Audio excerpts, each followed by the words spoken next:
Käesolevaga tutvustab Grundfos teile revolutsiooni kodumajapidamiste küttesüsteemidele. Selleks on Alfa 3 süsteem. Sellega on võimalik tasakaalustada 2 torusüsteemides radiaatoreid ja põrandaküttesüsteeme uskumatult kiiresti. Alfa 3 süsteem koosneb pumbast, Alfa Readerist ja GoBalance mobiilsest rakendusest. Vaatame, kui lihtne seda teostada on. Alustamiseks tuleb nutitelefoni alla laadida Grundfos GoBalance rakendus ja paigaldada Alfa 3 pump. Käivitage rakendus ja teid juhendatakse samm-sammult.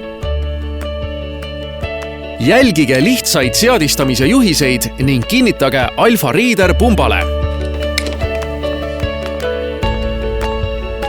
Järgmiseks sulgege kõik termostaatventiilid hoones, ka põrandakütte ja muude küttesüsteemi komponentide ventiilid. Rakendus kontrollib, et süsteemi ringlus ei toimiks. Nüüd oled valmis alustama mõõtmise protsessiga. Alusta esimesest ruumist hoones, näiteks esikust. Sisestage rakendusse küsitud andmed, nagu näiteks ruumi mõõtmed ja radiaatorite suurused ning tüübid. Rakendus mõõdab seejärel konkreetse radiaatori vooluhulka ja rõhukadu.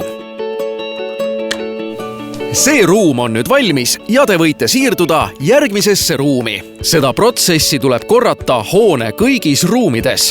Järgnevalt mõõdab rakendus baasvooluhulka.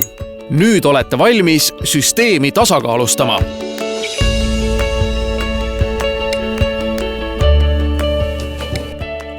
Rakendus näitab, kuidas seadistada iga radiaatori termostaatventiili. Kui olete läbinud seadistamise protsessi terves hoones, saab tasakaalustamata radiaatoritest tasakaalus süsteem. Peale hüdraulilist tasakaalustamist genereerib rakendus aruande.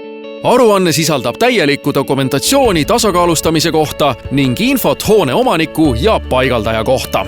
Teil on võimalik kiiresti ja lihtsalt aruanne allkirjastada ning saata see kliendile. Hüdrauliline tasakaalustamine. Kiire ja lihtne. Saamaks parimatega parimaks.